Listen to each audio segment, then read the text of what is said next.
kita jumpa kembali atau mungkin ada yang baru kenal dengan saya. Nama saya Agus Rifani dan ini perkuliahan Fisika Statistik yang kebetulan nih semester ini cukup banyak yang mengambil karena ada peralihan kurikulum kemarin. Dan Fisika Statistik kita ini adalah 4 SKS, jadi ada 2 SKS di hari Selasa dan 2 SKS di hari Kamis. Nah, untuk yang jamnya kita memang sesi 3, kita mulai jam 13.30, insya Allah selalu seperti itu. Dan kalau banyak pesertanya ini seru, artinya kita bisa banyak diskusi. Soalnya yang semester lalu pesertanya hanya 2 orang saja, jadi kalau diskusi nggak seru nanyain satu-satu. Nah, mungkin aku mulai dulu dari pengenalan di LMS-nya. Saya share screen untuk bagian LMS ya, atau screen saja ini semuanya. Nah, sudah bisa lihat kan ya, ini ada screen tampilkan di sini.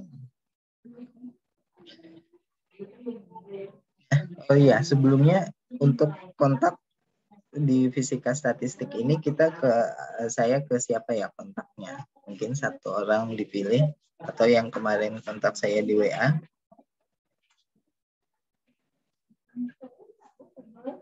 Itu kah? Atau ada yang lain?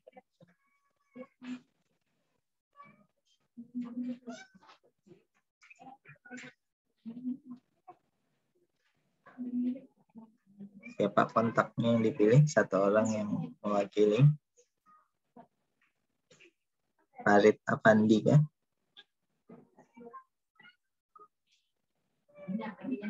Farid Afandi ya dipilih. Nanti yang mewakili teman-temannya semua. Baik, Pak. Oke. Nah, nanti silahkan jika ada perubahan atau ada hal yang ingin ditanyakan terkait jadwal segala macam, Mas Farid Afandi nanti yang menghubungi. Kenapa aku pilih Farid? Karena wajahnya yang paling gede di sini, pojok kanan. Nah, senyum sumringah dia. Ya, makanya kita pilih Farid. Oke. Tuh kan munculnya Farid aja dia sendiri. Nah, ini LMS kita. Jadi Fisika Statistik, kodenya A2122. Kemudian ini komponen penilaian, aku taruh di paling atas supaya ingat semuanya. Tugas 15%, kuis 25%, UTS, UAS 30%, 30%. Nah, jika pun ada perubahan nanti dari Bu Reni, tapi biasanya Bu Reni ikut saja dengan ini. Kemudian di sini ada rencana pembelajaran semester yang kalian bisa baca. Buku acuannya apa saja. Ada 3 yang aku taruh di sini. Dan kita akan gunakan satu persatu dulu. Yang pertama dari bukunya Stowe, baru nanti kita lanjut ke buku yang lain. Nah, untuk kehadiran, di sini kalian lihat ada attendance. Mohon untuk mengisi kehadiran ini, karena ini untuk yang hari ini dibuka dari jam 1.30 sampai jam 3.10. Ini kalau aku lihat ada nggak sudah yang nggak ada. Pakai password, Pak? Ya, betul. Passwordnya sekarang adalah Feynman. F-E-Y-N-M-A-N.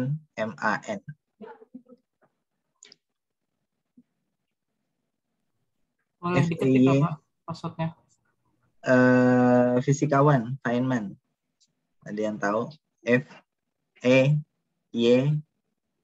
V ya, N-M-A-N.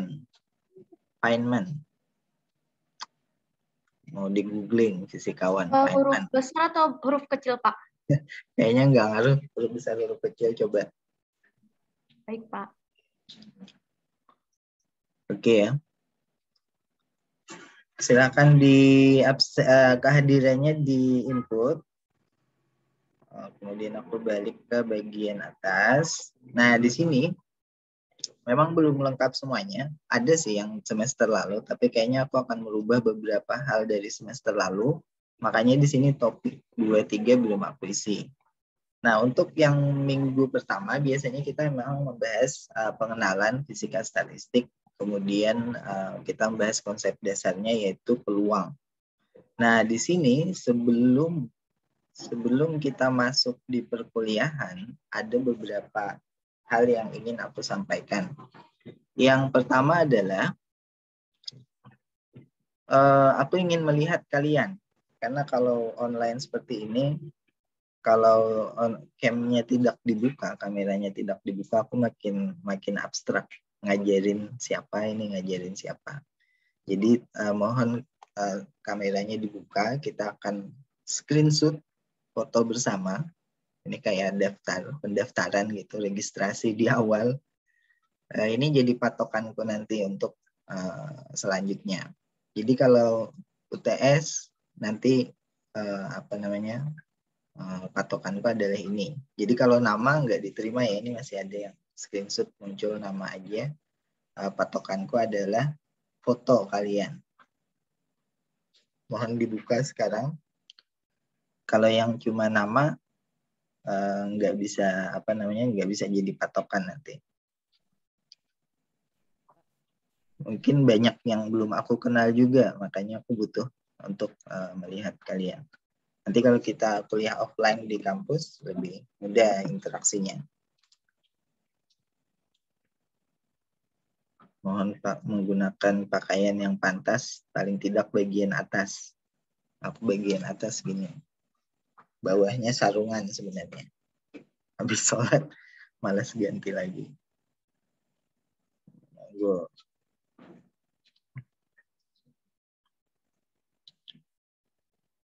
Oke, aku mau screenshot sekarang.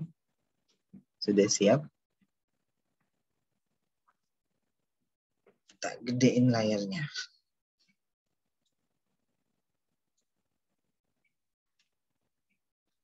Senyum. Oke, 1, 2, 3. Putri Awalia lagi nunduk. Lagi nih diulang. Senyum semuanya. Mantap. Oke. Sekarang kita lihat rencana pembelajaran semester. Aku nggak akan manggilin satu-satu ya, kebanyakan nanti manggilin satu-satunya atau kenalannya sambil kalian diskusi di diskusi di pengerjaan tugas saja. Nah, sekarang aku ingin share lagi, ini udah jam 13.50 ya, rencana pembelajaran semester kita atau yang dikenal dengan dokumen RPS. Oke, Andi Sanjaya Putra. Andi, ada? Ada ya? Halo, Andi Sanjaya Putra. Tes. Mic-nya. Andi, nggak ada? Halo.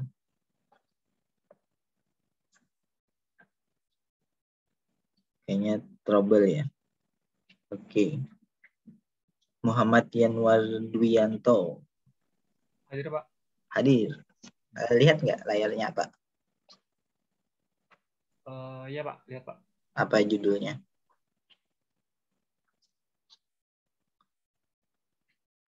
Rencana pembelajaran semester program studi tahap persiapan bersama. Oh iya, judulnya masih keliru. Ini bukan tahap persiapan bersama sih. Oke, makasih, Yanwar. Jadi, ini adalah RPS untuk mata kuliah fisika statistik, kan? Iya, benar. Nah, mungkin kalian cukup mengamati CP mata kuliah. Ini ya, di bagian sini. Ini setelah kalian mengikuti mata kuliah ini, kalian mampu menerapkan teori peluang dalam menurunkan persamaan fungsi distribusi. Jadi ada yang namanya fungsi distribusi di dalam fisika itu. dan aplikasinya. Nah, aplikasinya terbagi dua lagi, aplikasi di sistem yang klasik atau di sistem yang kuantum. Mungkin ada beberapa dari kalian yang sudah mengambil fisika modern atau mengambil fisika kuantum di sini. Nah, pokok bahasan kita cukup banyak dan ini banyak istilah baru. Jadi mata kuliah fisika statistik ini sering menjadi momok atau menjadi challenge bagi kalian karena konsepnya banyak yang baru dan dia lebih ke arah metode. Jadi metode untuk menghitung besaran-besaran fisika. Namanya fisika statistik. Nah, sebagai sumber referensi utama kita menggunakan Stowaway di sini. Bukan utama ya, pendukung. Ini kebalik nih sebenarnya. Karena di semester ini aku jadikan Stowaway ataupun Blundell untuk menjadi referensi utama. Nah, ini masih yang lama kayaknya filenya. Mata kuliah prasyarat ada termodinamika kalau kalian lihat di sini. Jadi pastinya semua sudah mengambil termodinamika. Kenapa? Karena fisika statistik itu tidak lain dari penjelasan termodinamika. Nah, nanti kita detailkan apa yang dimaksud penjelasan dari termodinamika. Oke, dari sini cara perkuliahan kita adalah aku ingin lebih interaktif, jadinya di saat-saat tertentu aku akan nanya ke satu atau dua orang dari kalian. Atau aku akan bikin breakout room, nanti habis itu di breakout room aku akan akan berikan tugas yang beda-beda, kerjakan di breakout room, kemudian kita presentasikan di sini, di ruang besarnya. Nah, sekarang aku ingin share yang materi kita di hari ini. Oke, semoga udah bisa dilihat di sini. Ini adalah OneNote.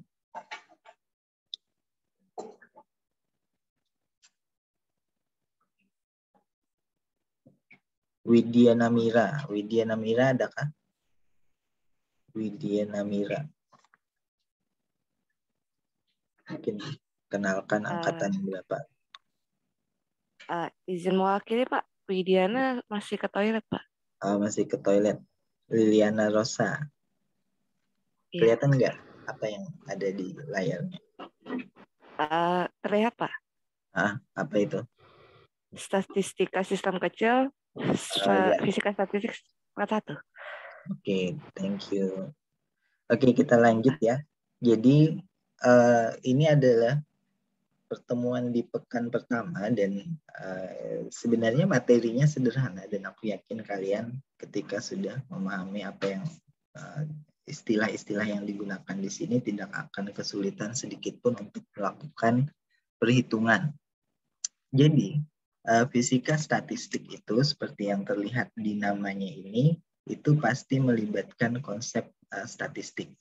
Nah, sebagai latihan awal kita hanya melihat di sistem yang kecil. Sistem kecil ini apa?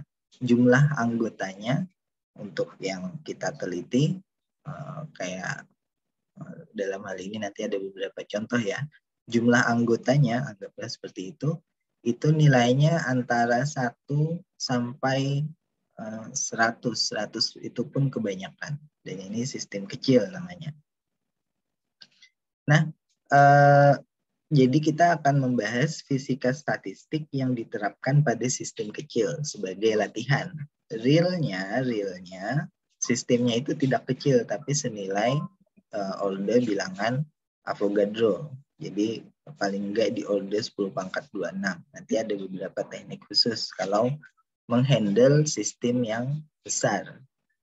Nah, lantas seperti yang aku sebutkan tadi, untuk ini sudah direkam belum ya tadi?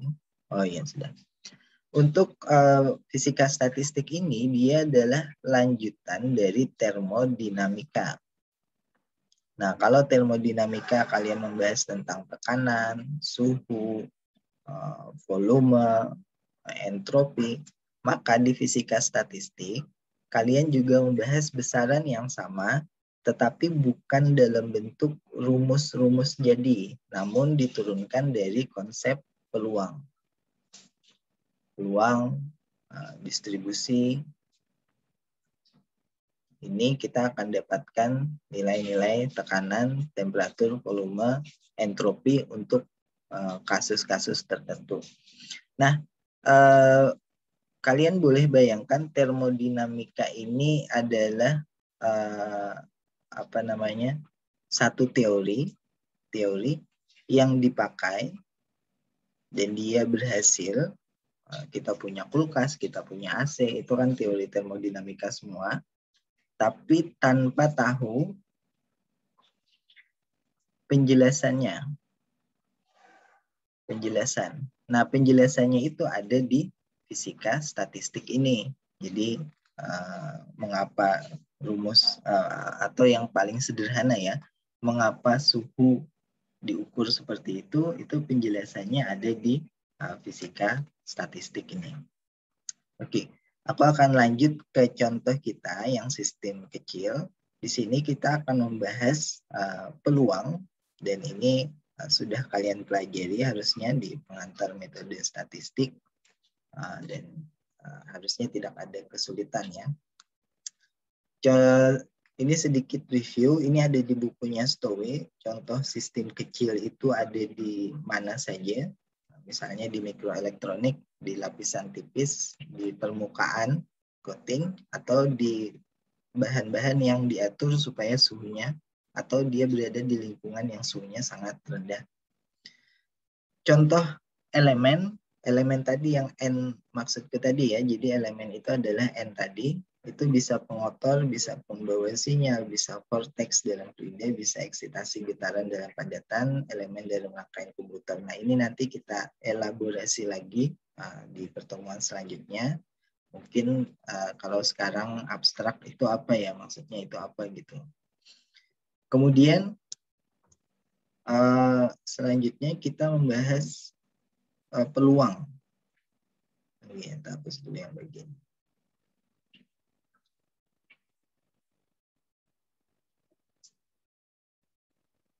Nah, peluang itu adalah satu besaran yang kalau kita biasanya bilang peluang keberhasilannya berapa sih gitu, atau peluang benarnya berapa. Nah, apa hubungannya dengan sistem? Kenapa kita membahas sistem kecil dan sistem besar di sini? Karena peluangnya untuk sistem kecil maupun sistem besar itu akan kita hitung.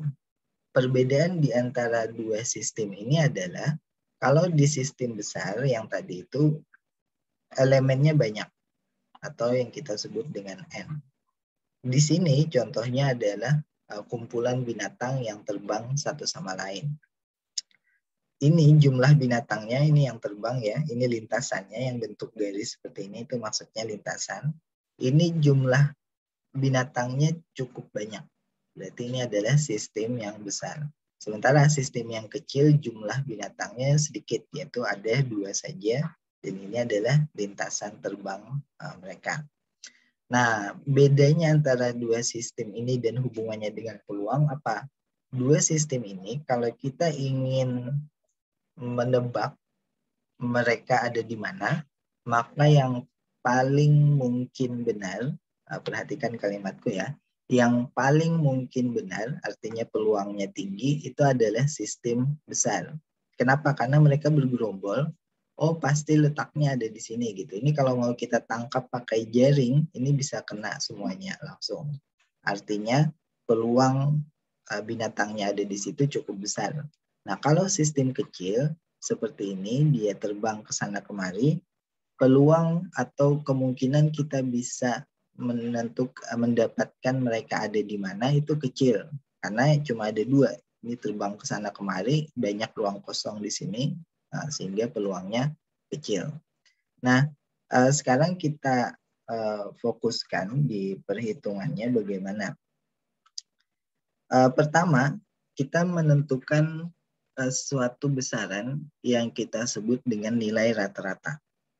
Kalau kalian langsung lihat rumusnya ya di sini, nilai rata-rata disimbolkan dengan F, kemudian ada garis di atas, itu adalah jumlahan dari satu nilai F dikalikan dengan peluang. Oke, sekarang kita baca satu persatu simbolnya. Di sini ada S. S ini adalah state. Jadi ini tidak aku terjemahkan ya. State itu adalah keadaan. Kalian boleh analogikan state itu misalnya adalah keadaan uang atau jumlah uang yang kalian miliki saat ini di rekening misalnya. Tentu state setiap orang akan berbeda-beda, tidak sama. Nah, contoh lain dari state itu adalah kamar hotel yang dia tempati. Nah, state-nya berarti adalah tingkatan. Dia ada di lantai berapa. Nah, kalau aku tanya misalnya Andi Sanjaya Putra hadir. Mic-nya bisa di-on-kan. Hadir, Pak. Andi Sanjaya Putra. Kedengeran nggak? Oke. Contoh pertama tadi, state itu apa?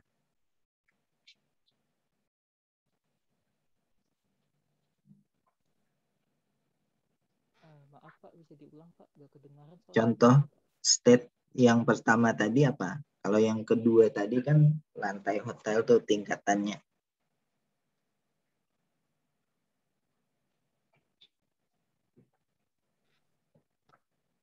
Nggak ada di slide.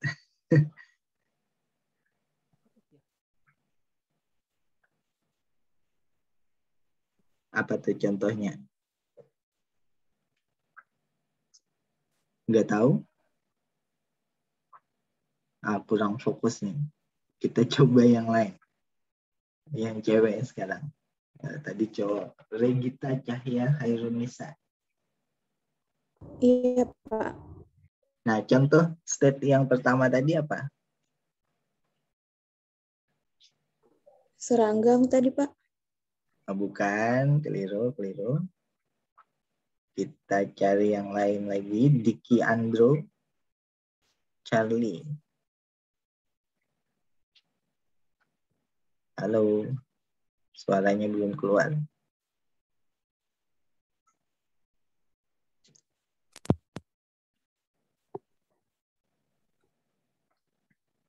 Contoh state yang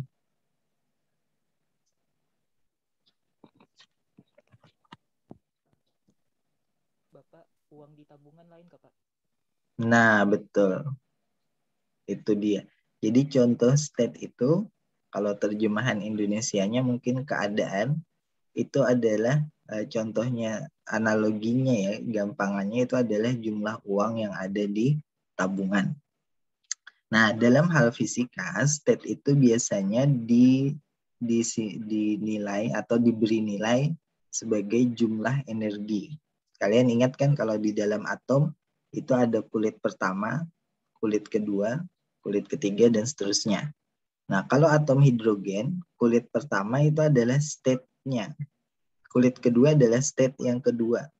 Nah, kulit pertama itu punya energi minus 13,6 elektron volt. Itu kalau atom hidrogen. Nanti elektron ada di situ di kulit pertama dalam keadaan stabil.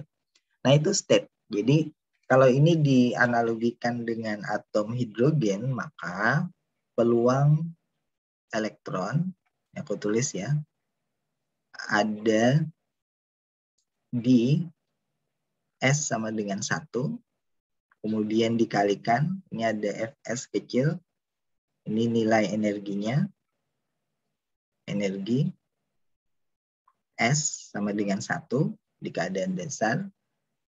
Ini dijumlahkan untuk semua elektron, tapi atom hidrogen kan cuma ada 1 elektron kan, berarti tidak ada penjumlahan. Nah, berarti nilai rata-rata energinya, ya langsung aku tulis, nilai rata-rata energi, itu adalah perkalian besaran ini tadi. Nah, memang kalau elektron ada di keadaan dasar, peluangnya tentu 1. Nilai energinya adalah Aku tulis di bawah ya, peluangnya 1 min 13,6 elektron volt. Berarti nilai rata-rata energi dari elektron di keadaan dasar itu adalah minus 13,6 elektron volt. Nah, tapi tentu ada proses eksitasi. Jadi S-nya itu tidak hanya 1 di sini, tetapi bisa juga S yang kedua, S yang ketiga, dan seterusnya. Nah, itu kalau aku contohkan di atom hidrogen. Nah, sekarang coba kita lihat contoh yang di sini. Ini contoh dari buku. Tadi aku coba ke atom mungkin lebih mengena, tapi ini yang dari buku. Nah, kita belajar istilah baru ya di sini. Yang pertama adalah sistem. Apa yang dimaksud dengan sistem? Sistem itu bukan benda, tetapi satu kejadian dalam hal ini. Jadi di bahasanya di buku Stowe, sistem itu adalah pelemparan satu koin atau pelemparan 2 dadu dan seterusnya. Ini contoh yang mudah aja. Jadi peristiwa melemparkan satu koin, kemudian koinnya jatuh, itu adalah sistem. Atau sistem yang lain, contoh yang lain melemparkan dadu. Nah, dadunya diambil 2, 4, atau 1 dadu aja, sama aja. Contoh aja itu. Nah, kalau sistem yang disiapkannya itu sama, artinya beberapa kali pelemparan koin, nah itu kita sebut ensemble. Tapi di sini belum ada ya. Itu nanti aja deh istilah itu. Sistem itu bisa disiapkan sama. Contohnya koin. Satu koin bisa kita lempar berulang kali.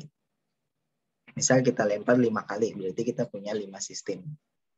Atau koin yang sama, 1000-an misalnya aku lempar, kemudian Virgiawan lempar, kemudian Iqbal lempar, Diantika lempar, itu juga sistem. Nah, sistem tersebut beda-beda. Ada yang sistem di aku, ada sistem di Virgiawan, ada sistem di Iqbal, ada sistem di Diantika.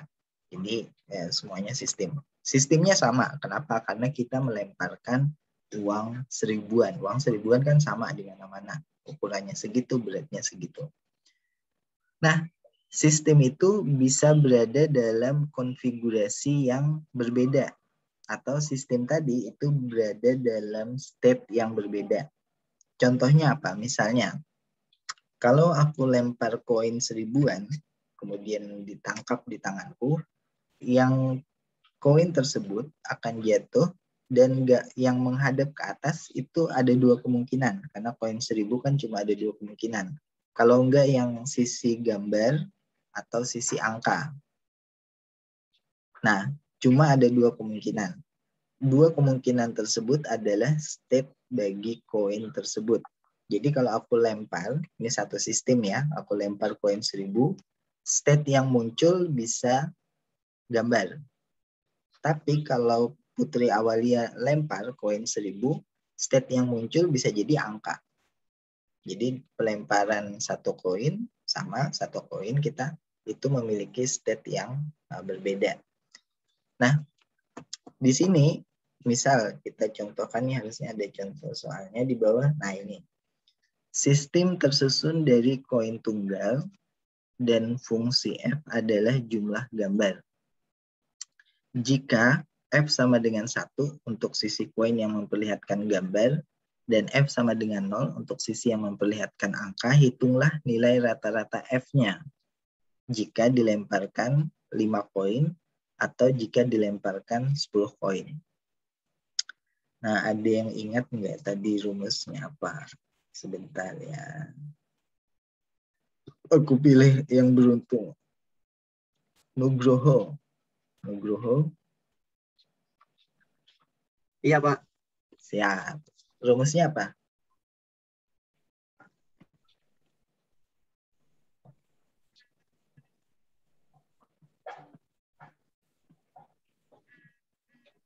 Aku sambil setup laptop yang lain ya.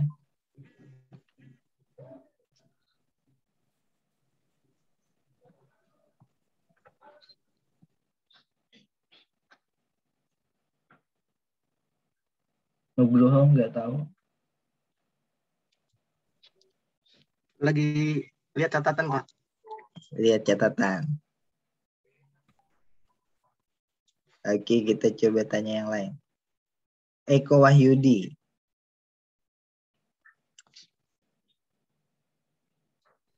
Iya, Pak. Nah, rumusnya apa, Eko?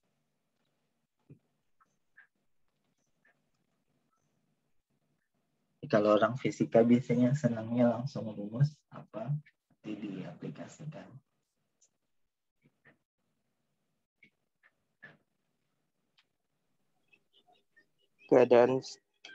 Keadaan state-nya dikali dengan peluang dalam state-nya itu, Pak. Oke, simbolnya atau kalau disebutkan rumusnya gimana? Simbolnya? Fs dikali PS. Iya, apa namanya? F rata-rata gitu kan ya. Itu adalah Fs dikalikan sigma. Peluang Ada sigma gitu. Sigma Fs dikalikan PS. Nah ini kalau aku tulis di sini, adakah dari kalian yang menggunakan pen, tablet, yang sehingga dia bisa nulis di sini?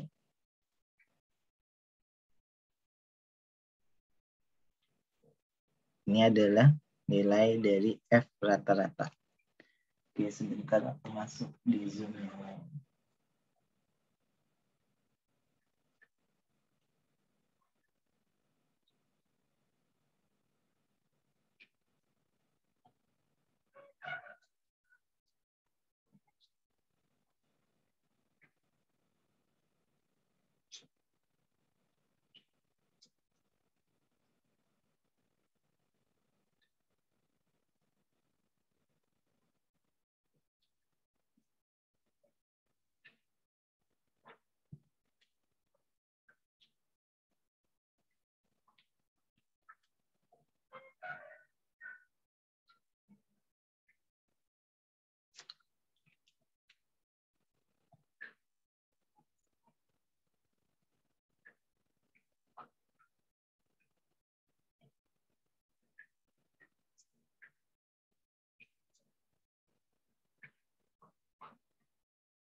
Penelitian terapan yang siang hari ini kita akan menerima materi metodologi penelitian terapan. Jadi Bapak Ibu, materi ini akan disampaikan oleh Profesor Dr. Insinyur MSI yang saat ini menjabat sebagai Kepala Perpustakaan dan Pak Budi juga pernah menjabat sebagai Kepala Penyelenggara workshop ini, yaitu Pusat Pengembangan SDM dari 9 di selama periode. Beliau menjadi nakoda dari pusat yang saat ini menjadi pelaksana pelatih. Bapak Ibu, tentang metodologi ini menjadi sangat penting karena besok pada saat workshop program Bapak Ibu akan kita untuk presentasi ya. Nanti Pak Bujang menjelaskan apa yang dipresentasikan dan juga menjadi bagian penting dari tugas mandiri yang nanti akan diupload di Google Classroom nanti sore. Nanti akan menjelaskan lebih detail oleh Bapak Mas. Baik Bapak Ibu, sebelum Pak Budi saya tadi dari pusat pengembangan Indonesia dan itu ada beberapa saya di sini ada Pak Presiden dari antaranya ada Desi dari Papua, banyak sekali. Pak Budi akademiknya sangat luar biasa untuk ada terus keluar dengan indeks 12, ada Sinta, ada Fosil, ada Scopus, kemudian research-nya sudah 55 publikasi dengan 11.500 baca, dan dalam situasi yang kemudian kita disampaikan. Pak Puji perlu kami sampaikan bahwa Bapak Ibu hari ini ada 53 dari yang pertama dari Politeknik Unpad Bandung, kemudian ada dari Sains Hunter Indonesia ya, kemudian ada Universitas Negeri Padang, kemudian UPN Veteran Jakarta, ada Universitas Liga, kemudian dari STT Rehamus Muhammad Tiapa, ada dari Universitas Muhammadiyah Semarang, kemudian dari Putri ada Putri ada 5 orang, kemudian dari Yayasan Kudus, dari Universitas Papua tetangga dekat ini ada 2 orang, kemudian dari Universitas Siliwangi Akademi Keperawatan TNI Jakarta. Oke, halo semuanya.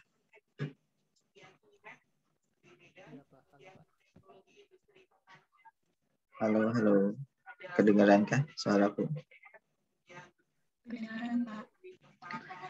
Ya, aku lagi rekam satu. Kedengaran suaranya itu? Dikit ya, kedengaran background. Oke, sampai contoh ini ya tadi kita. Nah, kalau di sini S-nya berarti apa aja nih? Aku mungkin tanya satu orang lagi. Di sini kan rumusnya adalah Fs dikalikan Ps, atau S state tersebut apa sih? Coba Dwi Astuti, ada nggak? State atau S-nya di sini itu apa aja? Keadaan gambar dan kokoin, Pak. Oke, berarti aku tulis di sini S itu adalah apa namanya, S yang satu ya, itu adalah gambar. Kemudian S yang kedua itu adalah angka. S-nya ada 2, berarti di sini apa namanya, S-nya dari 1 sampai 2 jumlahannya ya. Kemudian PS. Ini berarti aku lanjut samping sini ya, PS atau P1 untuk yang pertama. Nilainya berapa? Ini kalau bisa jawab bagus nih. Ramadan Rizky Putra Pratama. Ada nggak? Ya, Pak. Ya, P1 nilainya berapa?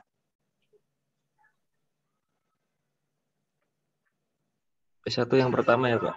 1. S1, S1 tadi gambar PS atau P1 nilainya? 1. 1. Apa alasannya 1? Karena di soalnya penjelasannya, Pak, kok F sama dengan 1 untuk sisi koin yang memperlihatkan gambar. Iya, bukannya itu nilai F kecil sama dengan 1. Ini P yang aku tanyakan.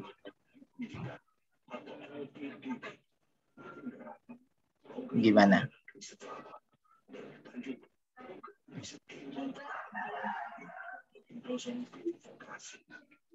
Oh, salah, Pak. Nilainya itu setengah artinya, Pak. Nilainya itu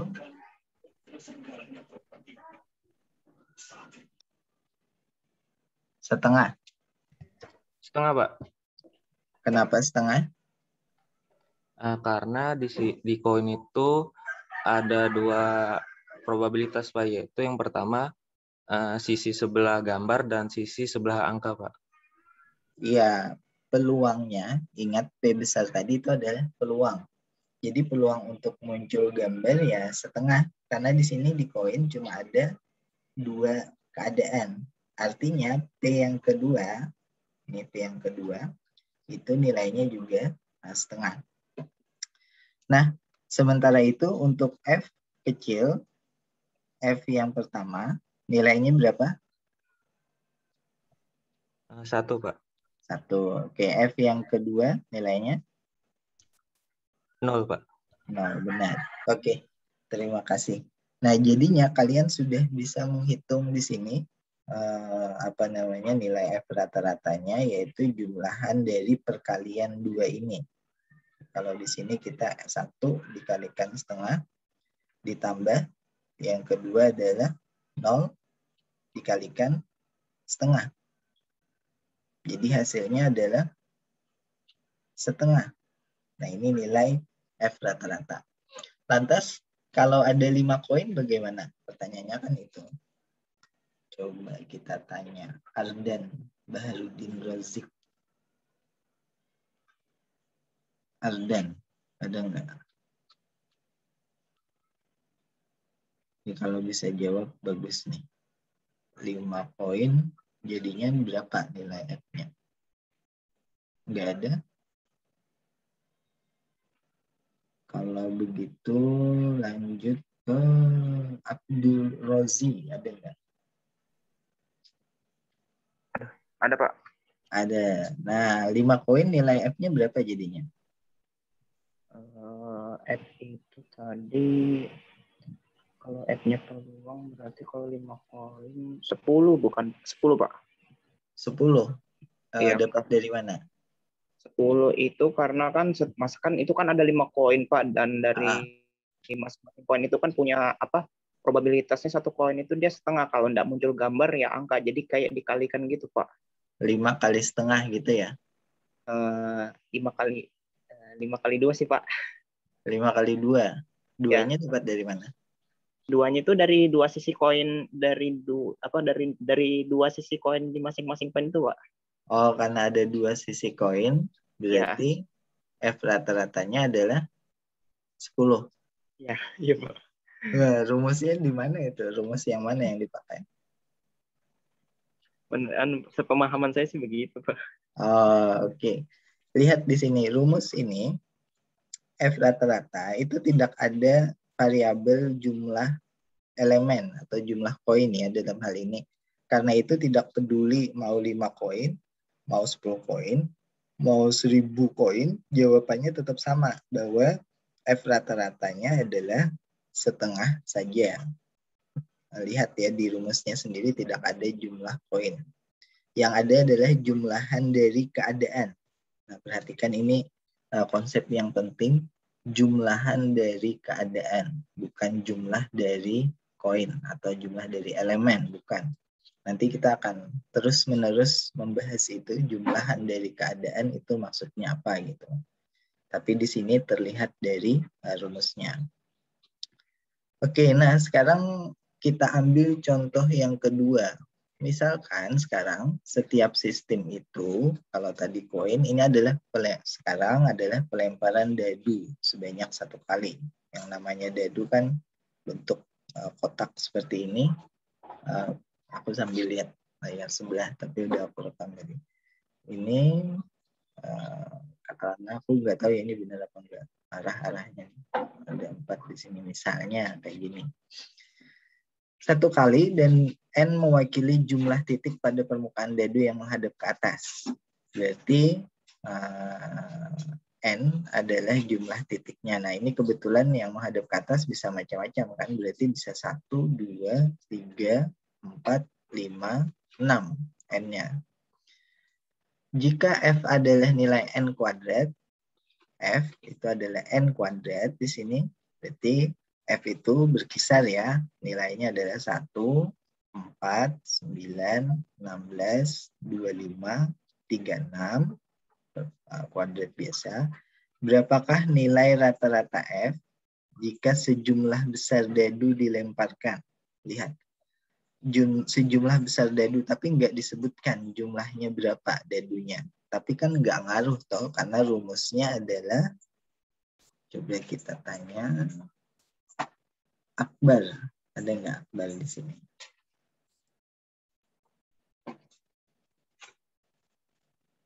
Halo Akbar.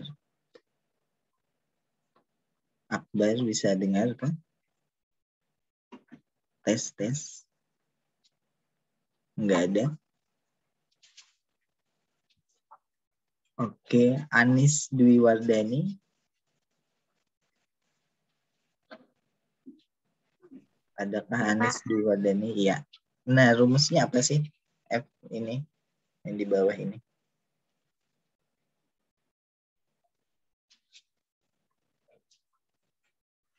Rumus F rata-rata.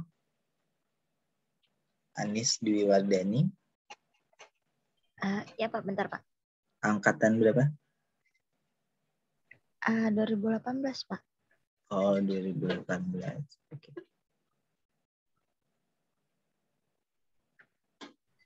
Rumusnya itu F dikali P. F dikali F P. apa? P Pak. P. Iya. Oke. Berarti nilai F rata-ratanya berapa?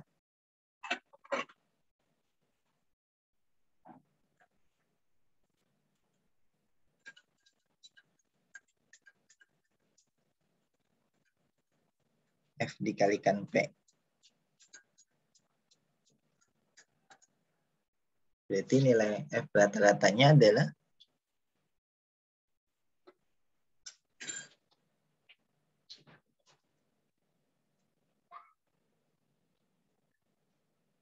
P-nya berapa nilainya?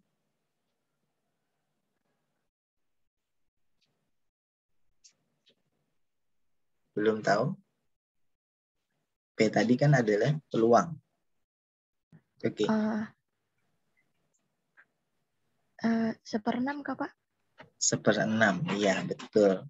Itu adalah peluang salah satu sisi menghadap ke atas.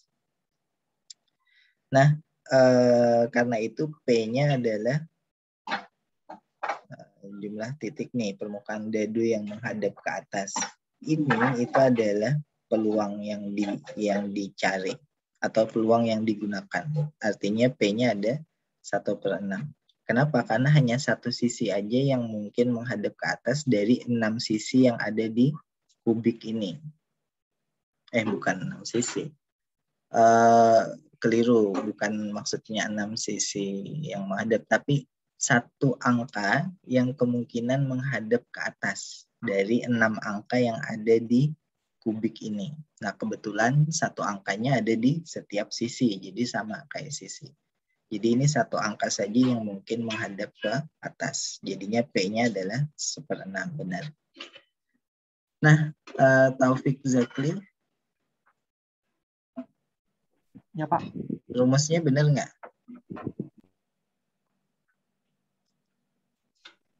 Rumus yang ini Kak Pak? Iya, yang F yang tadi aku tanyakan ini. Nih, benar nggak rumusnya? Pakai sigma nggak sih Pak? Sigma Iya, FS. betul. Harusnya kita pakai sigma. Terus apalagi yang kurang? Sigma S FS kali PS. Betul. Ingat S itu adalah keadaan tadi ya. Oke, terima kasih. Nah, artinya kalau pakai sigma, di sini kita akan menghitung jumlahan dari semuanya. Jumlahan dari perhitungan FS ini. Nah, sekarang aku pengen tahu yang suku pertama untuk FS kali PS, Widya Namira. Ada nggak Widya Namira?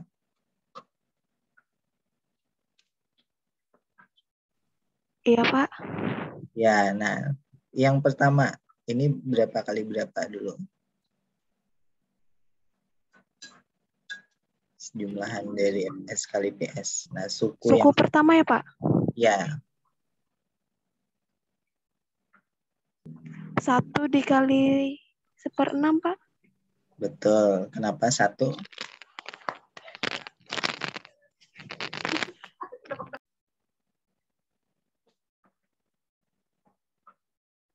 Nggak tahu.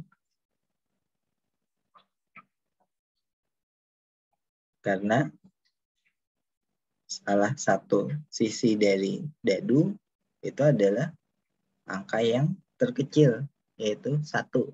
Kan jumlahan itu kita mulai biasanya selalu dari yang terkecil kan, sampai ke yang besar.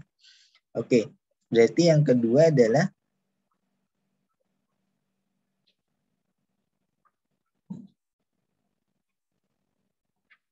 nah ini mungkin Nindi Mayang, Octavia.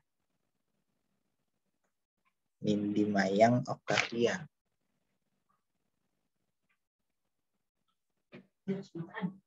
Tinggi. Dulu aja ya. Sudah tahu kan Nindi Mayang? Kedengaran kan? Mohon maaf Pak, bisa diulang pertanyaan Pak? Nah, suku yang kedua, berapa kali berapa? Pertanyaannya itu.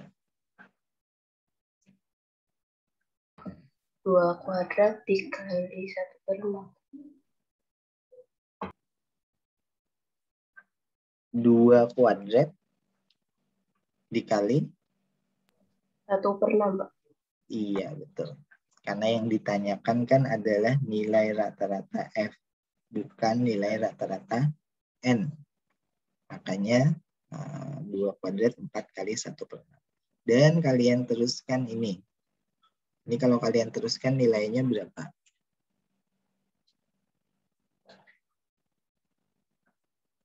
Inggit Sulistiawati Ningrum. Halo Inggit.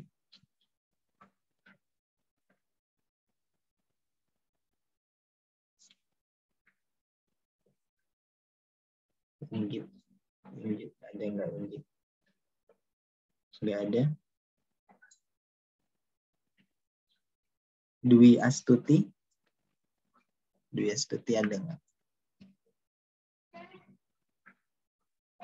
Dwi Astuti.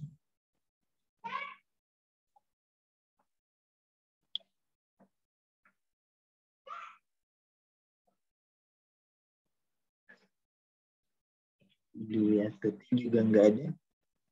Suaraku kedengeran kan? Kedengeran Pak. Oh iya, iya. Nah, nilainya berapa nih? F rata-rata jadinya. 91/6 Kak. 91/6. Aku percaya aja ya. Benarkah kayak gitu? Karena kamu udah kalikan masing-masing ya. Jumlahkan semuanya ini. 36 tambah 25 gitu ya. Tambah 16, tambah 9, tambah 4, tambah 1 gitu kan ya. Kamu jumlahkan semua hasilnya 91/6. Dan ini kalau dibagi jadi desimal berapa? 15/1/6 Pak. Kalau didesimalkan, 15,3. berapa? 15,33. 15,33. 66 kali 5, 30. Benar kan? 6 kali 3. Anggaplah benar ya. 15,33. Nah, kenapa nilainya tidak 0 sampai dengan 1?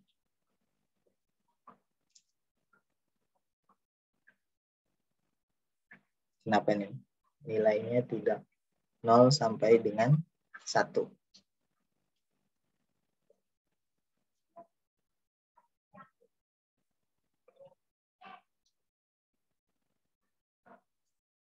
Nggak tahu, karena ini bukan peluang. Jadi karena ini bukan peluang, jadi tentu nilainya bukan berkisar 0 sampai dengan 1. Nah, yang namanya peluang itu adalah ini, PS. Jadi PS ini kalau kalian jumlahkan semuanya, ini ada 1/6, 1/6, 6 kali kan, ini tentu nilainya adalah 1. Nah, itu salah satu karakteristiknya ya. Kita lanjut. Nah, sekarang kita masuk ke peluang untuk berbagai konfigurasi atau keadaan. Di sini kita punya peluang pelemparan 3 koin. Berarti ada 3 elemen ya. Kalau yang tadi kita cuma melemparkan 1 koin aja. Berarti 1 elemen. Kemudian kita lemparkan 1 dadu saja. Berarti juga hanya 1 elemen. Nah, sekarang kita melemparkan 3 koin. Misalnya ya. Misalnya berarti ini adalah 3 elemen. Nah, 3 koin ini tentu jatuhnya pasti beda-beda. Atau bisa juga sama. Tapi kemungkinan besar dia beda-beda. Misalnya dari 3 koin tadi, 2 koin itu jatuh dengan menampilkan gambar ke arah atas. Ini maksudnya menampilkan 2 gambar ya. itu berarti koinnya 2 koin jatuh menampilkan gambar sisi gambar ke atas. Dan 1 angka, artinya 1 koin jatuh menampilkan sisi angka ke atas. Atau pelemparan 12 koin, contohnya ini, peluang berbagai konfigurasi, ini peluang pelemparan 12 koin, berarti 12 elemen. Menampilkan bisa jadi 5 gambar, bisa jadi 7 angka. Nah, bagaimana kita mengukur nilai rata-ratanya atau nilai peluangnya di sini? Pertama ada 3 langkah yang dilakukan. Pertama kita pilih kriterianya. Yang kedua kita tentukan nilai peluang dari kriteria tersebut dipenuhi. Dan yang ketiga adalah kita tentukan pula nilai peluang kriteria itu tidak dipenuhi.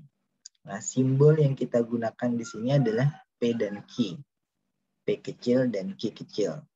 Nah, misalnya ini masih dari bukunya Stowey bahasa Inggris, belum aku Indonesia kan. Misalnya kriterianya, karena kita pilih kriteria kan tadi yang langkah pertama dari pelemparan koin adalah kriterianya koin yang dilempar itu mendarat dengan gambar ke arah atas. Nah, kriteria ini kita tetapkan nilai dia dipenuhi, P sama dengan setengah. Nah, tentu ini gampang ditentukan kan, karena koin tadi cuma ada 2 sisi, sehingga P dia terpenuhi adalah setengah. Peluang kriterianya dipenuhi. Nah, kalau peluang kriterianya tidak dipenuhi, berarti ada sisanya setengah juga. Oke, tunggu ya.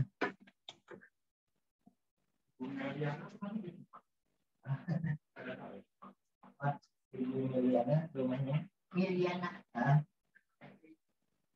F5.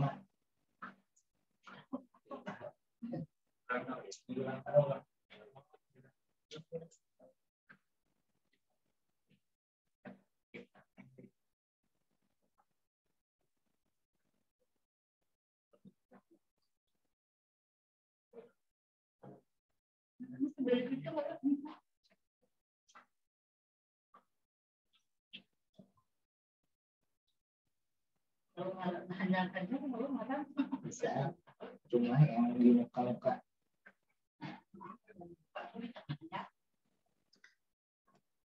Oke, kita sampai di contoh ini ya, koin yang mendarat dilemparkan. Nah, kita lihat contoh yang kedua lagi. Kriterianya adalah, ini kalau aku Indonesiakan, molekul udara itu berada di sepertiga bagian depan ruang yang kosong. Jadi kriterianya adalah molekul udara berada di sepertiga bagian depan. Berarti peluang dari molekul tersebut ada di sepertiga bagian depan, itu peluangnya adalah sepertiga juga, karena ruangannya kan dibagi-bagi sekarang sepertiga. Nah, sisanya ada 2 kali sepertiga, jadi 2/3. Ini peluang kriterianya terpenuhi. Yaitu kriterianya tadi adalah molekul berada di sepertiga ruang bagian depan. Nah, peluang dari kriterianya itu adalah dadu yang dilemparkan itu mendarat dengan angka 6 menghadap ke atas. Berarti kalau peluangnya mendarat dengan angka 6 menghadap ke atas, tentu 1/6. Karena angka 6 kan cuma ada 1. Sisi yang menampilkan angka 6 cuma ada 1. Berarti ya 1/6. Sisanya yang tidak terpenuhi, yaitu yang bukan angka 6 mendarat ke atas, itu adalah 5/6. Oke, sampai sini ada pertanyaan kah? Sebelum kita lanjut dengan istilah baru lagi. Tidak ada? Oke, kalau tidak ada, sekarang kalian perhatikan bahwa jumlahan dari P dan Q itu harus selalu sama dengan 1. Nih, 1/6 tambah 5/6, hasilnya 1. 1/3 tambah 2/3 hasilnya 1. Make sense kan? Masuk akal memang. Karena kalau enggak molekul ada di 1/3 bagian depan ruangan, tentu molekul tersebut ada di 2/3 bagian ruangan yang lain. Itu masuk akal. Jadi logikanya memang harus sama dengan 1. Nah, karena jumlahnya sama dengan 1, jika lebih dari 1 elemen ada di dalam sistem tersebut, lihat, sistem tadi adalah pelemparan ya, lebih dari 1 elemen tadi adalah dadu kah, koin kah, jadi lebih dari 1 dadu atau lebih dari 1 koin kita lemparkan, ini kalimatnya, maka kita bisa menghitung kemungkinan konfigurasi yang muncul. Ini ada konfigurasi, istilah baru, kemungkinan konfigurasi yang muncul. Bagaimana cara menghitungnya? Kita kalikan jumlah elemennya, ini 1 elemen dikalikan dengan 1 elemen, berarti ini ada 2 elemen di sini, maka konfigurasi yang mungkin muncul adalah ini. Ini perkalian biasa, P1 kalikan P2 ini, kemudian P1 kalikan Q2 ini, dan seterusnya. Jadi rumus yang sederhana ini, perkalian biasa ini, fungsinya adalah menunjukkan ke kita peluang atau konfigurasi yang mungkin muncul itu berapa saja. Nah, seperti yang kalian lihat di sini, P dan Q itu adalah besaran peluang. Makanya P plus Q kan harus sama dengan 1. Nah, artinya apa? Artinya perkalian P1 dengan P2 ini tidak lain adalah peluang juga. Jadi ini besaran peluang. Nah, kalau aku tanya Mary Wibisono, Iya, Pak. satuannya peluang apa?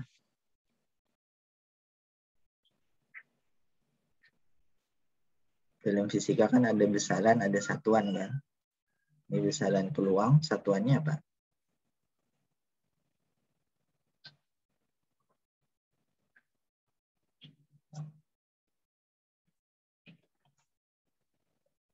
Satuannya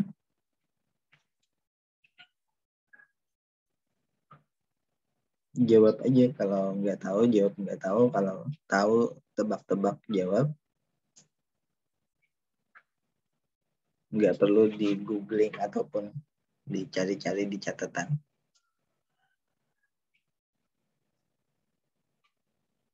Apa satuannya peluang?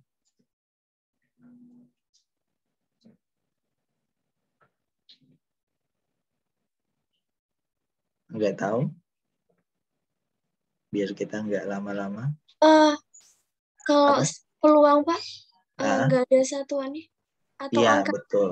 Dia adalah besaran yang tidak memiliki satuan. Makanya kita menuliskan peluang cuma angka aja. Artinya nggak ada satuan. Nah, ini peluang P1 dan P2. Ini gabungan ya, peluangnya ini P1 dan Q2. Berarti maksudnya apa ini?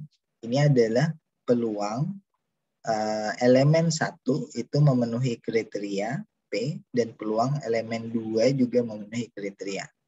Kenapa? Karena di sini ada 2 elemen tadi, elemen pertama, elemen kedua.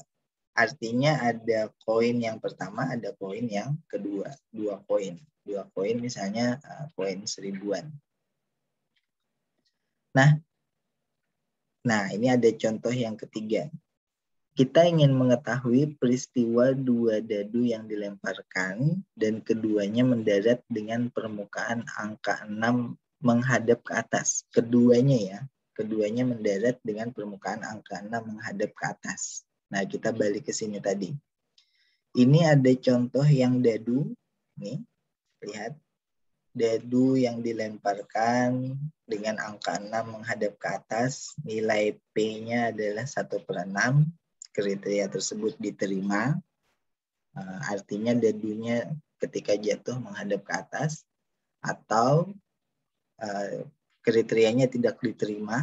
Artinya dadunya pada saat jatuh bukan angka 6 yang menghadap ke atas, tapi angka 3, angka 4, dan seterusnya. Kayaknya 5/6 berarti.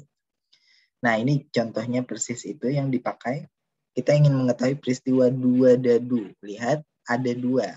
Berarti ini ya, sama nih contohnya kayak di sini. Ada 1, ada 2 dadu. Berarti kita pakai rumus yang ini. Dan di sini keduanya mendarat dengan permukaan angka 6 menghadap ke atas. Berapakah peluang berbagai macam konfigurasi kedua dadu tersebut? Keduanya menghadap ke atas angka 6. Nah, berarti kita pilih suku yang mana? Nah, kalau ada yang bisa jawab, ini berarti paham atau mungkin pernah mengambil fisika statistik ya. Kalau ada yang bisa jawab, berarti paham dengan penjelasan tadi aja. Ini ada berapa suku di sini? Ini ada suku pertama, suku kedua, suku ketiga, suku 4.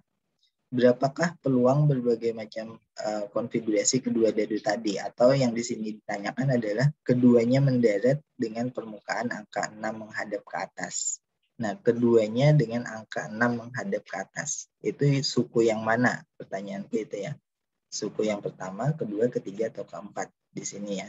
Pertanyaanku, kalau angka 6 menghadap ke atas, itu suku yang mana? Kita tanyakan ke siapa?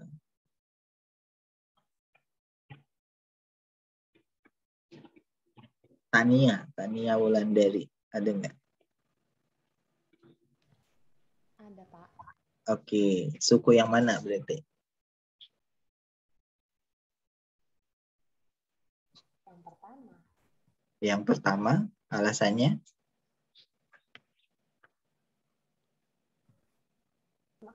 Angka 6 kan, Pak? Iya, angka 6 menghadap ke atas. Kenapa yang pertama?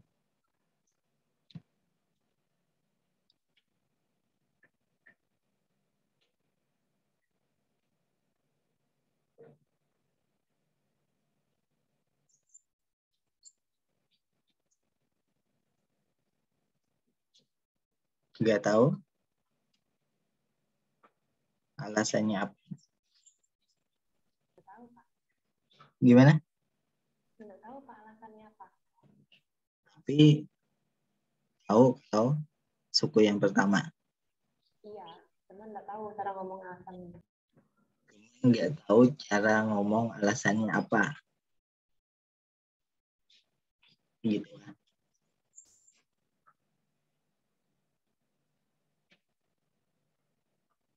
Halo, halo.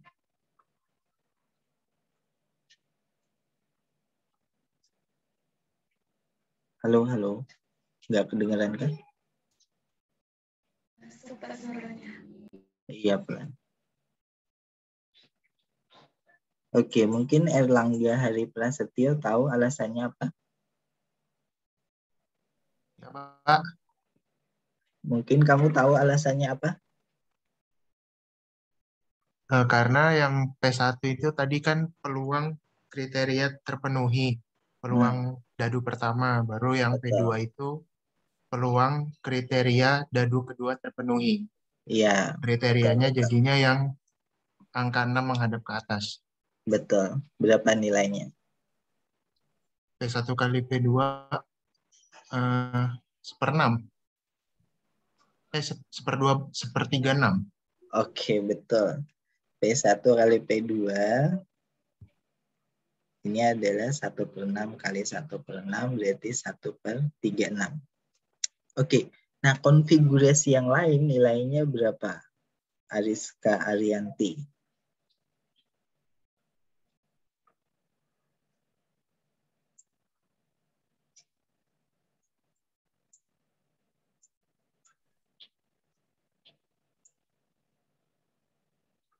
Halo, Ariska Arianti, kedengeran kan? Iya, Pak. Nah, konfigurasi yang lain nilainya berapa? Sembarang mau yang mana aja.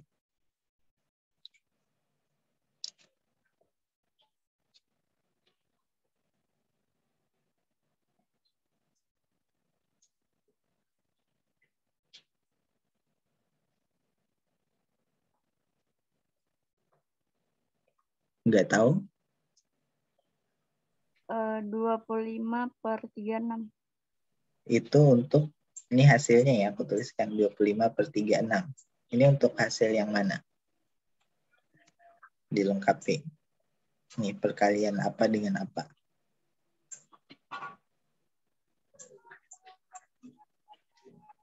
Yang 5/6 dikali 5/6.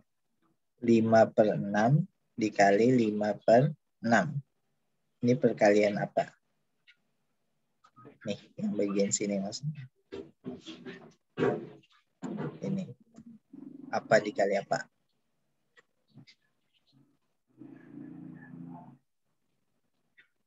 Q1, Q2, Pak. Iya, betul. Ini Q1, ini Q2. Nah, sekarang aku tanya dulu nih mungkin sama Muhammad Iqbal.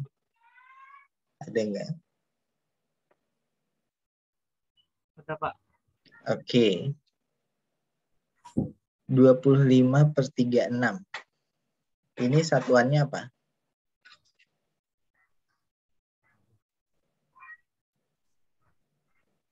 Nggak ada, Pak. Nggak ada, betul. Tidak ada satuan karena dia adalah besaran peluang. Nah, dia peluang apa?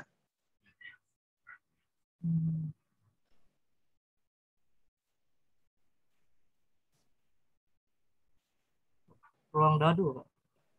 Dadu apa? Ruang dadu, Pak. Iya, peluang dadu. Tahu, karena kita lagi bicarakan 2 dadu kan. Peluang dadu apa?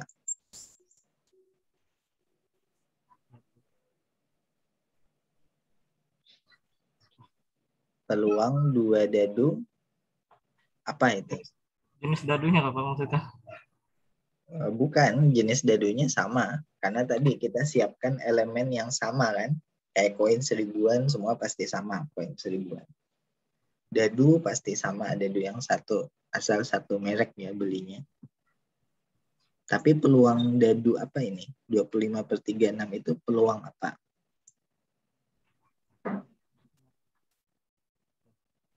Kalau yang contoh koin, tadi setengah kan, itu peluang muncul gambar menghadap ke atas. Nah, kalau 25/36 ini peluang apa?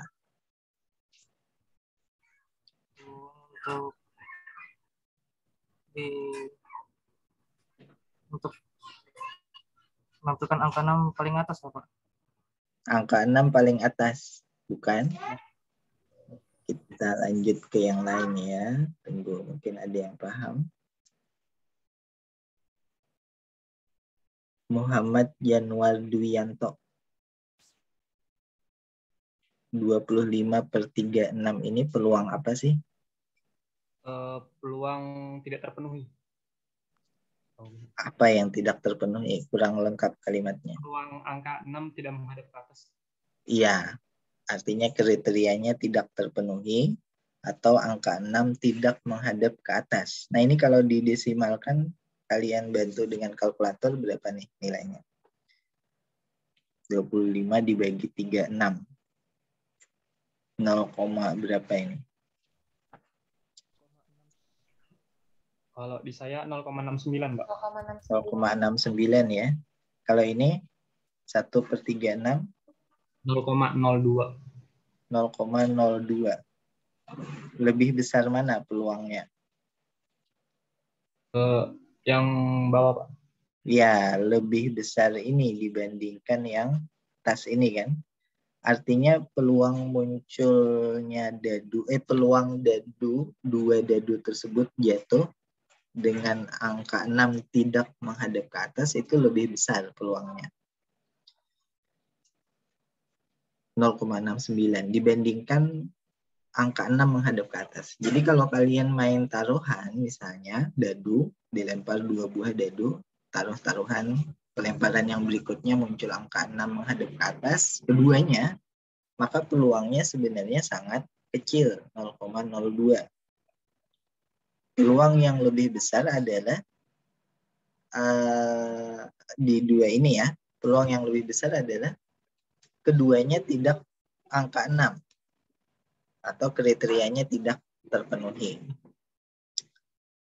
Nah, sekarang kita lanjutkan perhitungannya dengan suku yang lain. Suku yang lain apa aja? Mungkin aku tuliskan di bawah sini aja ya. Nah, siapa nih yang menyebutkan? Tinggal sebutkan aja suku yang lain apa aja.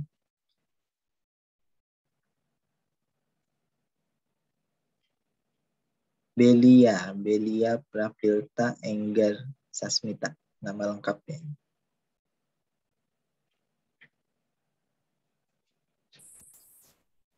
Iya, Pak. Apa nih?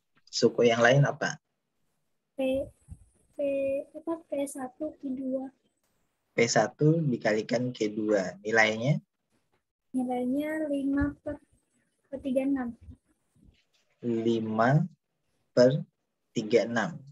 Ini berapa? Kalau didesimalkan maksudnya. 0,13. 13. Oke. Suku yang lainnya? Apalagi? Q1 P2. Iya, kebalikannya ya. Ini aku tulis P2-nya duluan, P1-nya belakangan, nggak masalah. Nilainya sama, 5/36, 0,13 juga. Nah, artinya, mungkin kita tanya yang lain ya. Artinya ini apa? 0,13 ini adalah peluang apa? Alfania, 0,13 ini peluang apa? Menurut saya Pak, 0,13 ini peluang di mana dadu bermata 6 itu menghadap ke atas dan satu dadu lainnya itu bukan angka 6 Pak. Iya, betul. Jadi ini adalah peluang campuran ya. Salah satu dadu memenuhi kriteria, dadu yang lain tidak memenuhi kriteria. Besarnya adalah 0,13. Oke, aku kira cukup paham kalau masalah ini. Nah, sekarang misalkan contohnya nanti, ini contoh aja, kalau ada 3 elemen, kalau tadi kan 2 elemen, 2 dadu. Sekarang misal 3 elemen, berarti kita bisa mendapatkan rumus yang sama dengan cara mengalihkan 3 kali. Lihat, P1, Q1 dikalikan P2 plus Q2 dikalikan P3 plus Q3. Kenapa hasilnya 1? Karena masing-masing ini kan nilainya adalah 1. Peluang terpenuhi ditambah peluang tidak terpenuhi tentu nilainya adalah 1. 1 kali 1 kali 1 ya pasti nilainya 1 juga. Cuman perkalian P dan Q-nya sekarang ada beberapa kemungkinan, yaitu P pangkat 3, ketiga elemen memenuhi kriteria, 3P kuadrat Q, yaitu hanya 2 elemen yang memenuhi kriteria, 1 elemen tidak memenuhi, atau kebalikannya, 1 elemen memenuhi kriteria, 2 elemen lain tidak memenuhi kriteria, karena Q-nya ada 2 di sini, kuadrat, atau konfigurasi yang ketiga, itu adalah, yang keempat ya, itu adalah ketiga elemennya tidak memenuhi kriteria. Nah, ini istilah baru semua. Ini kita sebut dengan konfigurasi. Coba aku tanya. Regita Cahya. Iya, Pak. Ini ada berapa konfigurasi? 4, Pak. Oke, betul. Jadi yang namanya konfigurasi itu adalah kemungkinan-kemungkinan ini ya untuk muncul. Ada 4 tentu di sini. Apakah ada konfigurasi selain 4 ini? Tidak ada. Karena memenuhi kriteria atau tidak memenuhi kriteria, tidak mungkin ada konfigurasi yang lain. Jadi ini sudah utuh, sudah komplit ya semuanya di sini. Oke, ini penjelasan bahasa Inggrisnya yang tadi aku sebutkan. Ini kalau dibikin tabel sama aja. Nah, kalau jumlah elemennya banyak, misal ada n besar elemen, ini ada n besar total elemen ya. Kalau tadi kita bicara dadu hanya 2 elemen, tadi contoh yang barusan n besarnya adalah 3. Nah, ada n kecil yang memenuhi kriteria. N kecil ini tergantung dari yang menanyakan. Jadi bisa N kecil ditanya satu aja yang memenuhi kriteria, bisa juga 2, bisa juga 3 memenuhi kriteria, jadi macam-macam ya. Sampai dengan N besar. Jadi kalau N-nya ada 3, berarti N kecilnya 1 memenuhi kriteria, atau 2 atau 3 memenuhi kriteria. Kalau N besarnya ada 2, N kecilnya adalah 1 dan 2. Nah, peluang N elemen itu memenuhi kriteria itu bisa dihitung dengan rumus ini.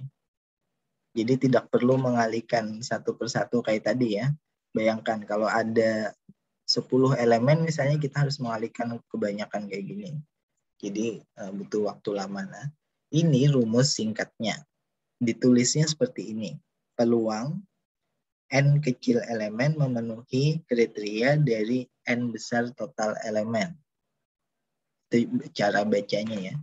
Ini kalau aku ulang, peluang N kecil elemen memenuhi kriteria dari total jumlah N besar elemen. Tunggu sebentar ya, kita lihat saja.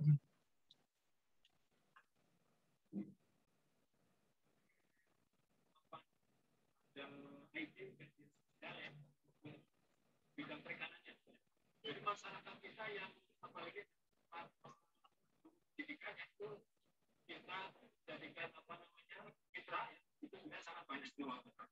Mulai dari Oke.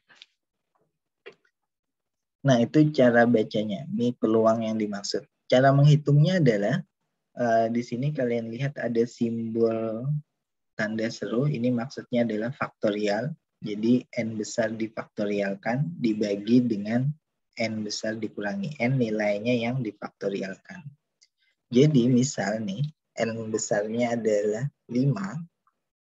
N kecilnya adalah dari 5 dadu, itu 2 saja yang memenuhi kriteria. Ini yang ditanyakan ya, tergantung yang bikin soal N kecil ini. Maka di atas ini ada 5 faktorial, di bawah sini ada 2 faktorial, ini N kecil.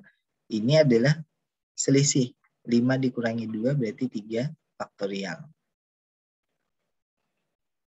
Nah, 5 faktorial dibagi 3 faktorial kan jadinya adalah 5 dikalikan 4 dibagi 2.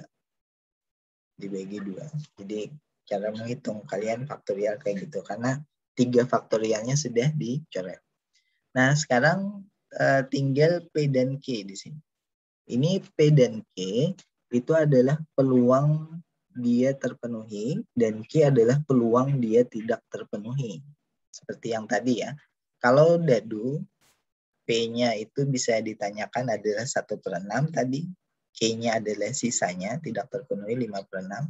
Kalau koin, P-nya adalah setengah dan Q-nya adalah setengah. Kalau contoh yang lain nanti mengikuti situasi di soal ya. Misalnya jumlah molekul yang ada di sepertiga bagian depan. Berarti kalau sepertiga bagian depan, P-nya 1/3. Q-nya adalah sisanya, 2/3. Tidak terpenuhi. Jadi kayak gitu. Nah, ini dipangkatkan dengan N kecil, yaitu yang ditanyakan tadi berapa, dan Q-nya juga dipangkatkan dengan N dikurangi N kecil. Jadi, ini hanya peluang di salah satu suku ya. Peluang di salah satu suku itu, jadi rumus yang ini, rumus yang faktorial ini, itu menghitung salah satu suku yang ada di atas tadi. Nih, salah satu aja. Inikah? Atau ini gitu, atau ini. Dia bukan menghitung keseluruhan. Kalau mau dihitung keseluruhan, jumlahnya tentu 1 kalau dijumlahkan. Nah, sekarang kita lihat di contoh soalnya. Misalkan, 5 molekul udara di dalam ruang kosong. Berarti jumlah elemennya ada berapa? Ada 5. Hitunglah peluang 2 molekul ada di sepertiga bagian depan ruangan. Nah, ini kalimatnya. Hitunglah peluang 2 molekul ada di sepertiga bagian depan ruangan. Mungkin kita tanya dulu Nurtareza Lubis. Iya, Pak. N besar nilainya berapa? N besar nilainya 5. Betul. Lanjut ya, Erika. N kecil nilainya berapa? 2, Pak. 2. Tahu dari mana 2? Karena yang dicari peluang 2 molekul yang ada di sepertiga bagian depan ruangan. Betul. Sekarang P. Siapa nih? Kita lanjut. Nilai dari P, Diavita Hasna Febriani. P berapa? 1/3, Pak. 1/3. Sekarang Andi Sanjaya Putra. Ki berapa? Ki-nya 2/3, Pak. Ki-nya 2/3, Pak. Hah? Ki-nya 2/3. Enggak kedengaran. Ki-nya 2/3, Pak. 2/3. Oke. 2/3. Oke, tolong Diantika. Ki di sini peluang apakah? Iya, Pak. Yang Ki. Ki. Iya, betul, Ki. Bentar, Pak. Peluang apakah Ki tersebut? Tinggi. 2/3 itu Adalah peluang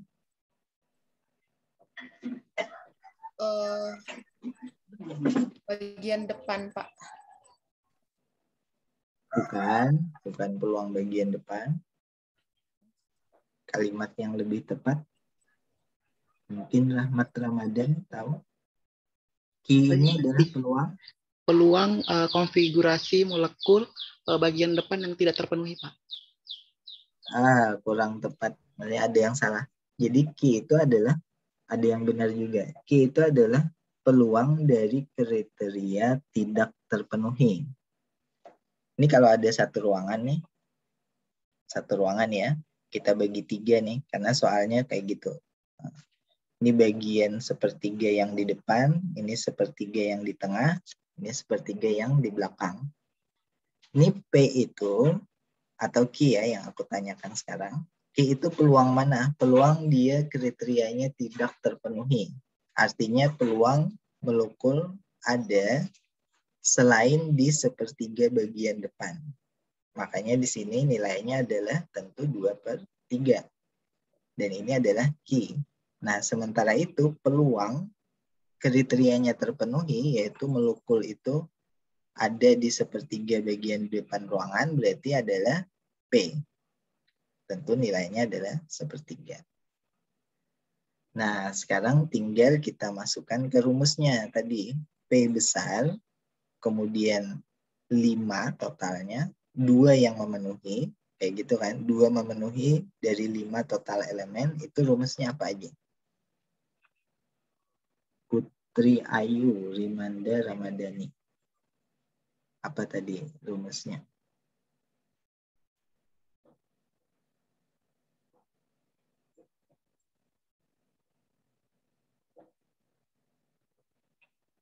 Boleh langsung disebutkan di sini, biar kita hitung langsung.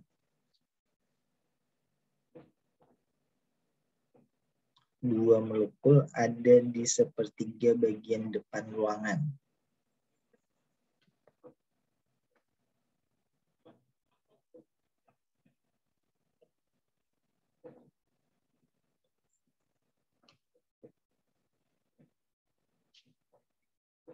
Hitunglah peluang 2 molekul ada di sepertiga bagian depan ruangan. Nah, rumusnya apa ini?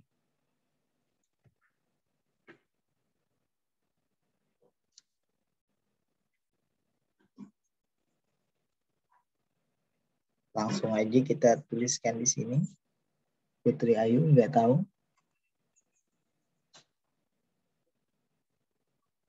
Kita ke Putri yang lain. Putri Awalia. Ya, Langsung. Pak. Iya, langsung kita hitung. Apa rumusnya tadi?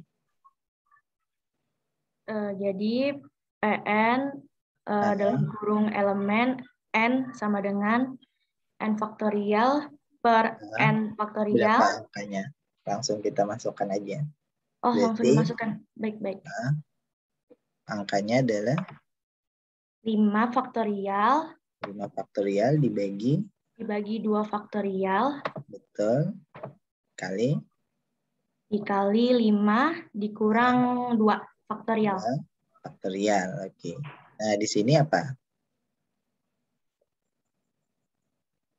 Selanjutnya 1/3 1/3 pangkat 2 dikali 2/3 2/3 pangkat 5 dikurang 2.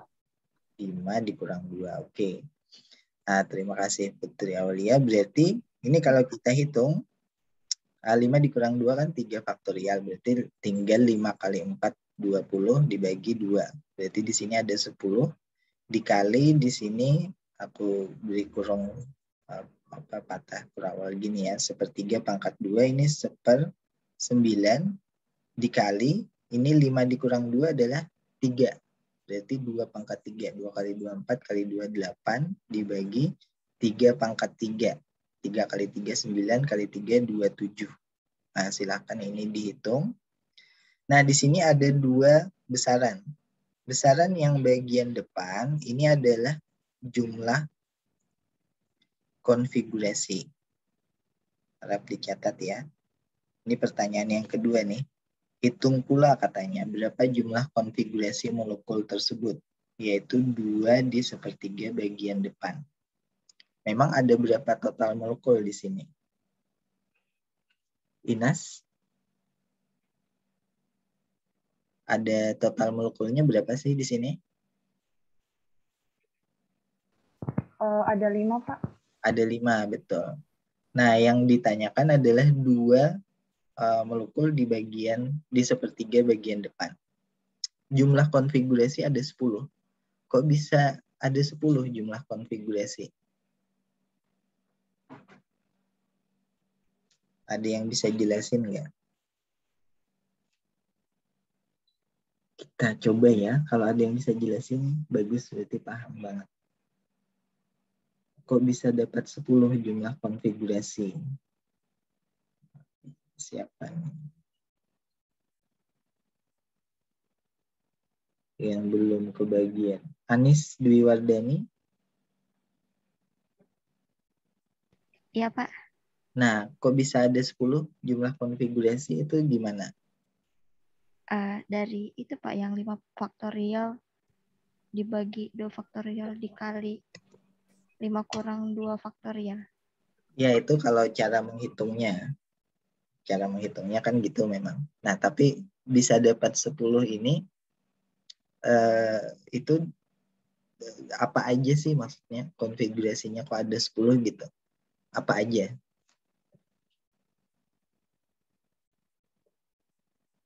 Ya, aku gambar lagi ya. Ini ruangannya kita bagi menjadi kayak gini. 1/3 ya. Ini 1/3 bagian depan, 1/3 bagian tengah, 1/3 bagian belakang. Kemudian molekulnya ada 2 di bagian depan yang ditanya ya. Kemudian ada sisanya, yaitu bisa jadi 3. Mungkin ada di sini. Nah, ini ada 10 konfigurasi. Artinya apa? Artinya boleh jadi satu konfigurasi itu adalah 1, 2, sisanya di bagian belakang. Atau konfigurasi yang lain adalah, kalau aku hapus, kelihatan ya, dihapus.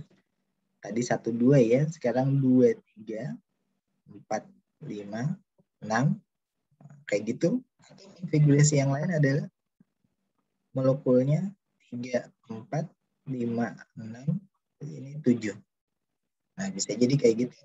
Nah, kalau aku sederhanakan, perlu menggambar lingkaran molekulnya ya. Bisa jadi 1, 2 molekul yang kita beri tanda 1 dan 2 itu ada di 1/3 bagian depan, sisanya di 2/3 yang lain. Berarti 3, 4, 5 misalnya. Dan ini aku hapus aja ya bagian tengahnya. Karena kita cuma ada 2 kriteria tadi, memenuhi atau tidak memenuhi. Nih, jadi sama aja. Nah, kemudian kemungkinan yang lain adalah 1, 3. Ini sisanya ya, 2, 4, 5. Kemungkinan yang lain apa? 1, 4. Kemungkinan yang lain apa? 1, 5. Dan seterusnya gitu ya. Dan ini adalah satu konfigurasi, satu konfigurasi, satu konfigurasi, satu konfigurasi, dan seterusnya. Ini kalau dijumlah ada 10 konfigurasi. Dan kita nggak perlu menggambar seperti ini ya, ribet. Tapi kita tinggal lihat angka yang ada di depan, yang hasil perhitungan ini, itu menunjukkan jumlah konfigurasinya. Jadi cukup dilihat dari angka tersebut.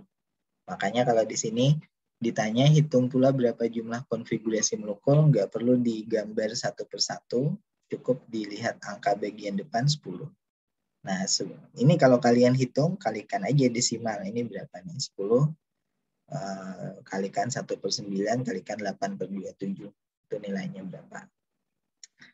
Nah, sampai sini ada pertanyaan kah? Pak. Ya, silakan. Izin bertanya, Pak. Ya. P sama Q tadi itu kan besaran peluang, Pak ya? P sama Q betul, besaran peluang.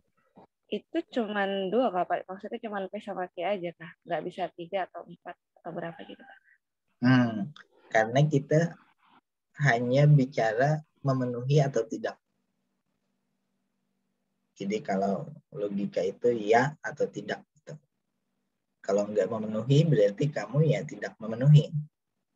Kalau tidak di sepertiga bagian depan ruangan berarti ada di sisanya gitu. Nah, contoh di buku kita itu rasanya tidak ada yang selain P, Q, R misalnya. Karena itu biasanya aku lewatkan. Ada di bab terakhir kalau nggak salah. Bab 1 itu bagian terakhir. Tapi nggak masuk dalam pembahasan kita. Jadi jawabannya ya dia hanya 2 tersebut saja dalam hal ini, dalam pelajaran kita ya, contoh yang kita pakai. Artinya kalau nggak memenuhi ya tidak memenuhi berarti. Oke, ada pertanyaan lagi?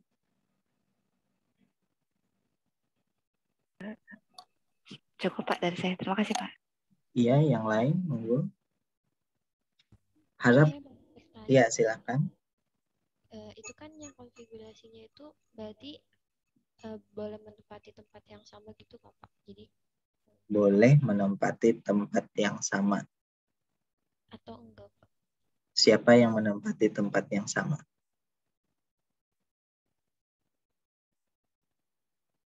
Halo?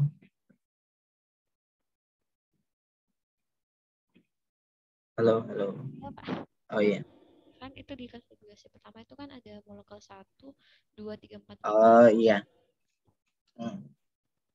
Boleh.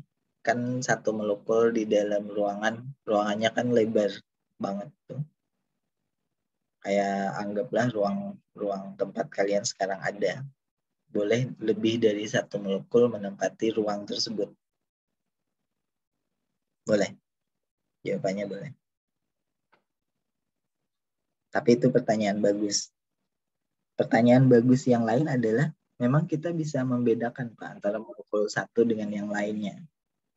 Kan kita kasih nama nih 1, 2, 3, 4, 5. Emang antara molekul yang saking kecilnya itu kita bisa bedakan. Nah itu pertanyaan bagus yang lain. Jawabannya di sini kita bisa bedakan. Kenapa? Karena terserah yang bikin soal. Yang bikin soal bisa bedakan 1, 2, 3, 4, 5 berarti dia bisa dibedakan. Nah, tapi soal tidak mesti dia bisa dibedakan. Dan itu adalah statistika kuantum.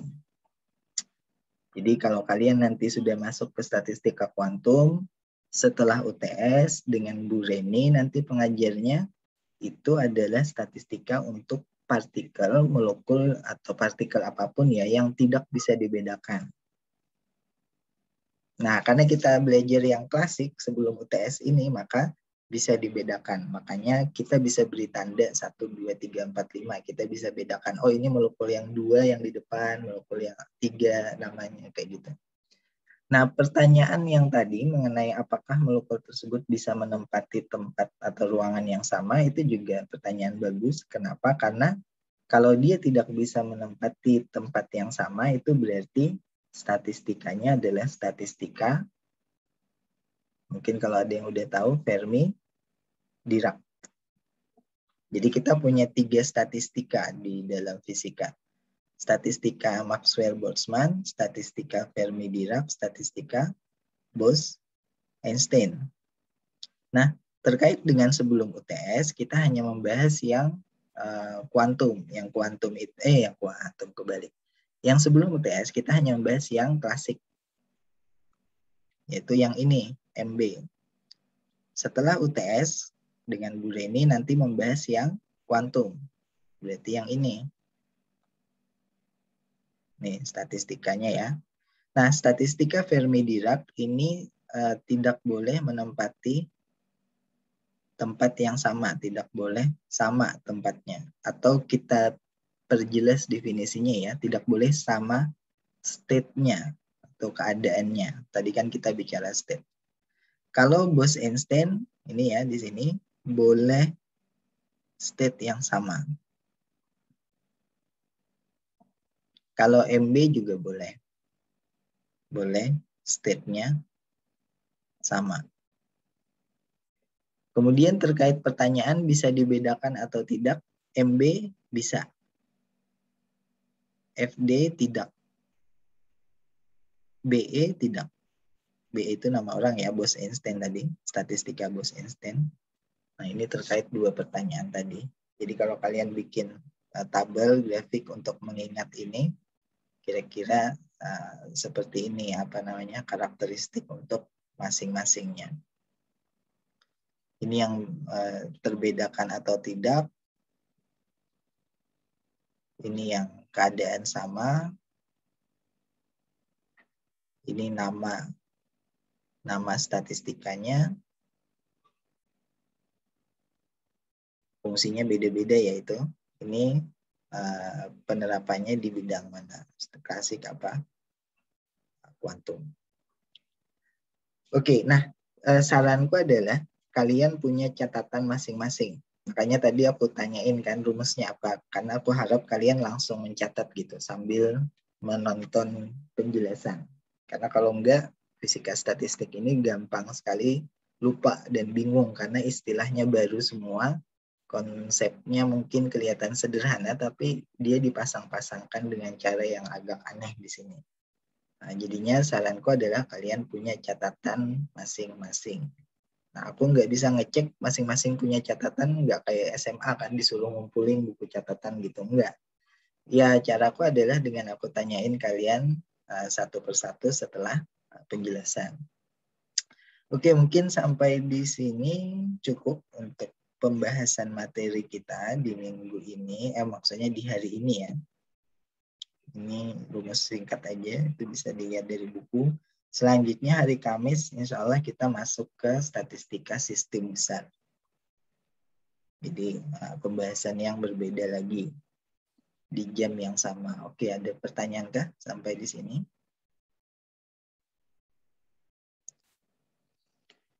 Bapak izin bertanya. Iya, silakan. Untuk recordnya ini dibagikan kah, Pak? Oh, record biasanya aku pasang di YouTube. YouTube di playlistnya untuk fisika statistik. Nanti kalian bisa tonton ini pertemuan hari pertama di minggu pertama, hari kedua di minggu kedua, dan seterusnya. Ini aku kerekam nggak ya tadi? Kerekam ya? Oh iya. Baik, Pak. Terima kasih. Kalau aku lupa rekam, ingetin aja karena nggak ada rekaman. Kecuali kalian screen recorder ya. Tapi kalau ini aku pasang di YouTube. Oke, ada lagi? Nanti linknya aku kasih tahu, link YouTube-nya. Tidak ada? Silahkan dipelajari ulang ya di buku atau ditonton rekamannya. Nanti kita ketemu di hari Kamis untuk sistem yang lebih besar. Nah, ayo foto lagi sebelum kita keluar. Aku pengen ngerekam screenshot lagi sekarang. Ini udah semua belum ya? Buat database aja rekaman fotonya. Dibandingkan saat senyum atau tes nanti.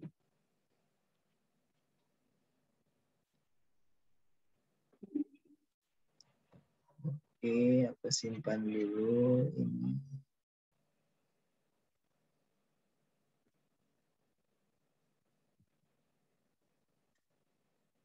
Sekian statistiknya. Ya, ada yang ketutup nih. Oh, ada yang belum muncul di fotonya tadi, kameranya. Oke, kita ulang ya. 1, 2, 3. 1, 2, 3. Oke, selesai. Thank you semuanya. Insyaallah ketemu hari Kamis ya. Di jam yang sama sekitaran 13.30. Monggo kalau mau logout. Kita tutup perkuliahannya. Terima kasih. Assalamualaikum warahmatullahi wabarakatuh. Waalaikumsalam. Waalaikumsalam warahmatullahi wabarakatuh. Terima kasih, Pak. Ya.